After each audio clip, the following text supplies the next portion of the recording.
እሳት የለኮሰው መሐመድ ሳላህ የእሳቱ ቃጠሎ የት ድረስ ሊመጣ ይችላል? የግብጽ ብሔራዊ ቡድን ድረስ ደርሷል። የግብጽ ብሔራዊ ቡድን ከጎንነን ለሚመጣው ነገር በየትኛውም መንገድ የግብጽ ህዝብም ግብጽ እግር ኳስ ፌዴሬሽንም ከጎንነን ብለውታል። አጭር ነገር ላልሰሙ ብዙዎቹ የሰሙ ይመስለኛል። ግን አጭር ነገር ምንድነው የሆነው? ሊቨርፑል በቀደም በነበረው ጨዋታ ላይ ሳላህን ለሶስተኛ ጊዜ በተቀያሪ ወንበር ነው ያስቀመጡት። ጭራሽ ቀይረውም አላስገቡትም። በዛ ጨዋታ ላይ ከሊድስ ጋር በነበረው ጨዋታ ላይ ማለት ነው 3-3 በተለያዩበት ጨዋታ ላይ ልክ ጨዋታው እንዳለቀ ሲወጣ ፈነዳው ሳላህ። ከአርነ ስሎት ጋርም አንነጋገርም፣ ከክለቡ የቦርድ አመራሮች ጋርም አንነጋገርም። ማንም እያወራኝ አይደለም፣ እየተንከባከበኝ አይደለም፣ ክለቡን መልቀቅ እፈልጋለሁ። እንዲያውም ማለት የብራይተኑ ጨዋታ የመጨረሻ ጨዋታ ሊሆን ስለሚችሉ ቤተሰቦቼ አንፊልድ እንዲገኙ አደርጋለሁ። ለደጋፊዎች ክብር ስል ደጋፊዎቹን እሰናበታለሁ።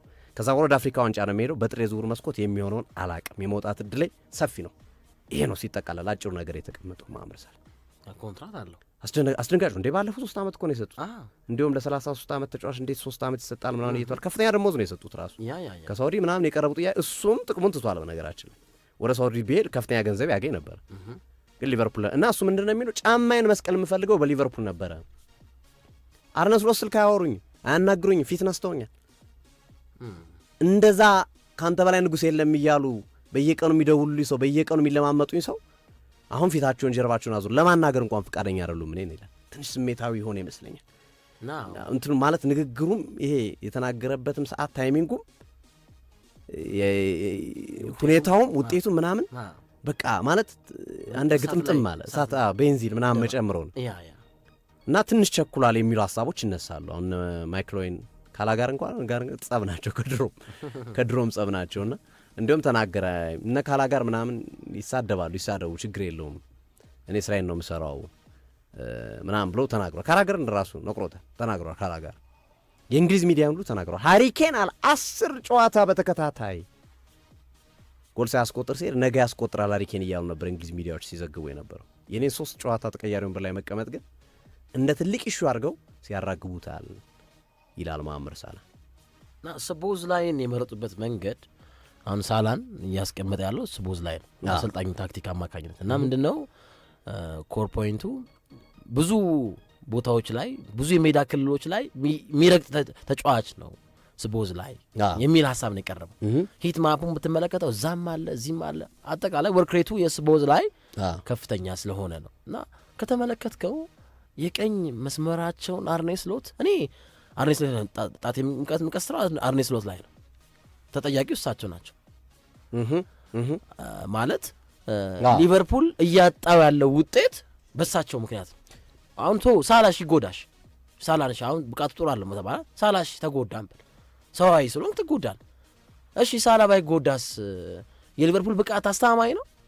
ሊድስን ለለባሮ እየመራ 3 እኩል የምትወጣ ከሆነ በነ ክሪስታል ፓላስ በነ ፒኤስቪ የምትሸነፍ ከሆነ ዋይ ሳላ ብቻ ለምንድን ነው ተወቃሽ የሚሆን? ራሳቸው አርኔ ስሎት ናቸው። እኔ እንደውም የኔ ኦፒኒየን እየደረሰባቸው ያለውን የመባረር ስጋት ጫናን ሺፍት አድርገውታል ወደ ሳላ የሚል ሐሳብ ነው ያለኝ። ይሄ እኔ ስታንድ እንጂ ብሌም ሺፍቲንግ አሁን ቀኙም ተከላካይ ተመለከተው እስቲ 5 ሰው ነው የቀየሩት እኮ ስቦዝ ላይ ብራድሊ፣ ፍሪምፖንግ፣ ጎሜዝ 5 ሰው ከርቲስ ጆንስ 5 ሰው በ14 ሳምንት የፕሪሚየር ሊግ ጨዋታ በ15 ሳምንት የፕሪሚየር ሊግ ጨዋታ ይሄን ሁሉ ሰው ቀያይረዋል። አንዳንዴ ማለት እኔ አሁን አርኔ ስሎትን እሺ ስለ ኳሱ ስለ ውጤቱ ሳይሆን ራሱ ዝውውራቸው ራሱ ፕላንድ ነው የተጠና ነው። አቺቭ ማድረግ ያለብኝን ዝውውር ፈጽም ያለው የሚሉት ማን ላይ ነው? ኪቲኬን አመጡ፣ አይዛክ መጣ፣ ቬርተስ መጥቷል። ያ ተከላካይ ክፍልስ ባለቀ ሰዓት በወረቀት ስራ ምናምን ብለህ ማርክ ጎሄን መታጣበት መንገድ እኮ ተጠያቂ የሚያደርግ እኮ ያለፉት ቀናት ላይስ እንዴት ራሱ የአርሰናል የሊቨርፑል ራሱ ስፖርቲንግ ዳይሬክተሩ ኮቺንግ ስታፍ ተጠያቂ ናቸው። እሳቸው ዋናኛ ደግሞ እሳቸው ናቸው። እና አሁን ሊቨርፑል ምንድነው መጀመሪያ ሳምንት ላይ የነበረው አቋም እኛም የፕሪሚየር ሊግ ዋንጫ ያሳካል ብለን የጠቀስንበት ምክንያት ነበር። ዝውውሮች ፈጽመዋል። ላስት ይር የታይትል አሸናፊ ነው ሰው ትገምተዋል ዋንጫ ያነሳል ብለህ ግን ምንድነው አሁን የመጀመሪያዎቹ ሳምንታት ላይ ኒውካስትልን በርንማውዝን ሲገጥም እያስቆጠረም ልክ የላስት ይር አይነት የባርሴሎና አይነት መገለጫ ካራክተሪስቲክስ አለው እያልን ነበር። እያስቆጠርም ይገባበታል 3-2 4-3 ምናምን ጨዋታዎቹ ያልቃሉ። ይህን ያልንበት ምክንያት ፊት መስመሩ በጣም አሪፍ ነው፣ አስተማማኝ ነው። አይዛክ ይነሳል ብዬ አስባለሁ። በዚህ ፕሮግራም ላይ አንስተነዋል። የአይዛክና የዮኮሬሽ በትክክለኛው ብቃት አለመምጣት በተለይ ፕሪሲዝን ስላልሰሩ ነው። በተለይ አይዛክ ፕሪሲዝን ላይ ጥሩ ነገር ስላልሰራ ያልዘራውን አታችልም። ግን ለኔክስት ሲዝን ይመጣል፣ አቋሙ ይመጣል፣ ጥያቄ የለውም ብዬ ነው የማስበው። ሶ ፊት መስመር አሪፍ ነው። እኔ አሁን አርኔ ስሎት ላይ ማደንቅላቸው ነገር ምንድን ነው ከክሎፕ ቀጥሎ ማለት በሊቨርፑል ቤት ክሎፕ ያላሳየን ነገር ያሳዩን ግራቨንበርግን ተጠቅመውበታል። በተለይ ያለፈው ዓመት ይሄን አደንቃለሁ። ግን ሊቨርፑል ባለፈው ዓመት ዋንጫ ሲያነሳ የእሳቸው ክሬዲት አለ። ግን ዋናው ነገር በ10 ነጥብ ከአርሰናል ጋር ሲራራቅ የተጋጣሚ የተፎካካሪ ክለብ ጥረት ትጋት ደካማ ስለሆነ ነው ዋንጫ ያነሳው ብዬ ነው ማስበው። እኔ ሚዛኑ የደፋብኝ ይሄ ነው። ሊቨርፑል 2 ጨዋታ በአመት ውስጥ ተሸንፎ ዋንጫ አላነሳም ነበር። ማንቸስተር ሲቲ ዋንጫ ያነሳበት ጊዜ 21-22 አይ ቲንክ 2 ጨዋታ ተሸንፎ በአመት ውስጥ። ላስት ይር ግን የተሸነፈበት ጨዋታ ቁጥር ከ2 በላይ ነው። 4-5 ተሸንፏል። 4 አይ ቲንክ አቻዎች ነበሩ። በ10 ነጥብ ነው ከአርሰናል ጋር የተለያዩ። መጨረሻ ላይ እንደውም ቤንች እያደረጉ የተለያዩ ተጫዋቾችን ሮቴት እያደረጉ ሲያስገቡ እንመለከታለን። ዋንጫውን አሸንፉ አረጋግጠው ማለት ነው። እና የላስት ይር የፕሪሚየር ሊጉ ተፎካካሪ ክለብ ጠንካራ ቢሆን አርኔ ስሎትን በደንብ ይፈተናሉ ብዬ አምን ነበር። ዘ ሴም ቲንግ ዘንድሮም እንደዛ። ዘንድሮም የኔ ሀሳብ አርሰናል ዋንጫ ሊያነሳ ይችላል። ግን አርሰናል ዋንጫ ሲያነሳ ጥንካሬ አለው ኦብቪየስሊ ጥያቄ የለውም። ግን ተፎካካሪዎቹስ አሁን እኮ እኔ አርሰናል ዋንጫ ያነሳል ምለው በአርሰናል ጥንካሬና በተፎካካሪው ክለቦች ድክመት ነው። ሲቲ ጥሩ አይደለም። ሲቲ ይጥላል። አሁን ሰንደርላንድ ላይ ስላስቆጠረ ምናምን ስላሸነፈ ዋስትና የለም። ቼልሲ ነው። አርሰናልን ኮምፒት የሚያደርገው በአርሰናል ጥግ ያለ ቡድን የለም በዚህ ሰዓት ፕሪሚየር ሊግ። ሶ አርኔ ስሎትም እኔ አሁን ተጠያቂ እሳቸው ናቸው። ሺፍት ማድረግ የለባቸው ወደ ሳላ። ኦኬ ኔክስትስ ወደ ቪርትስ ነው። ኔክስት የዚህ ሰለባስ አካል የሚሆነው ማለት ነው ቪርትስ። ያኮረፉ ተጫዋቾች አሉ በነገራችን ላይ አይደል? ሲኒየር ስኳር ላይክ በሪያል ማድሪዱ ዣቢ አሎንሶ በሪያል ማድሪድ ውስጥ ለዣቢ አሎንሶ የገጠመው ነገር ተመሳሳይ ነገር ነው በአርነ ስሎትም እየተስተዋለ ያለው። አሁን ውጤት ማጣት ሁሌም አንድ ቡድን ውስጥ በተለይ ውጤት ባጣ ቁጥር ጫናዎቹ ይበዛሉ። ምንም ጥያቄ የለውም። ክፍተቱ ይበዛል። ክፍተቱ እየሰፋ ይሄዳል። እና አሁን የሚያኮረፉ ተጫዋቾች አሉ። ሳላን የሚደግፉ አሉ። በነገራችን ላይ የሳላ ደጋፊ ነው ብቅ ያለው አሉ። አሁን ሊቨርፑል 2 አማራጭ አለው ለጊዜው። ይሄ እንትን የማይሰጥ ጊዜ የማይሰጥ ውሳኔ ነው። ውሳኔ በፍጹም ጊዜ መስጠት አይችልም። ይሄ ውሳኔ አሁን ይሄ ነገር የተከሰተው መስከረም ላይ ቢሆን ችግር የለው። እስከ ጥቅምትም እስከ ዳርም ይበርዳል ወይ ልይት አድርገህ አንዱን ትወስናለህ። አሁን ሊቨርፑል የተቸገረበት ነገር የፕሪሚየር ሊጉ የዝውውር መስኮት ሊከፈት ጥቂት ቀናቶች ነው የቀሩት። ሳላ ወደ አፍሪካ ዋንጫ ሄደ። መታረቂያ ቀን እንኳን የላቸው፣ መስማሚያ ቀን እንኳን የላቸው። አርነ ስሎት በዚህ ውጤት እያጡ ነው። ሳላህን እንዳይመርጥ አርነ ስሎት እንደገሆነ ማባረር አለበት። አዎ ገብቷል። ሳላህን ምርጫ አለው ካለውና አይ አንተ ቆይ እሷን አባረራለሁ ካለው ነገውኑ አርነ ስሎትን ማባረር አለበት ወይ ዛሬ ማሰናበት አለበት። ጊዜ ሳይሰጥ በ2 ቀን በ3 ቀን ውስጥ ማሰናበት አለበት። አይ እሱን አላሰናብትም ካለ ደግሞ ሳላ ወደ አፍሪካ ዋንጫው ሲሄድ በጣም ኢንኬዝ እንደው አንዳንዴ 360 ነገሮች ስለሚቀያየሩ ካልተቀያየሩ በስተቀር ሳላ ወደ አፍሪካ ዋንጫ ሲሄድ በእርግጠኝነት ለወኪሉ ክለብ ፈልግልኝ ብሎት ነው የሚሄደው። ወይም ሊፈራረሙሉ ይችላል። ልክ ነው። በዚህ ውስጥ ምን አለ?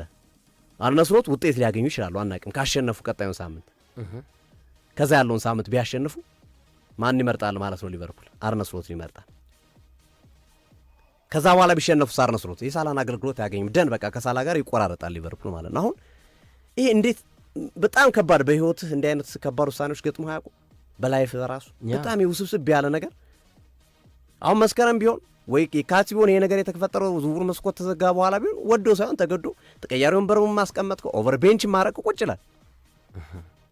አሁን ይሄ ዳፋ ምን ይዞ መጣ? እነ ጎሜዝን አነሳሳ።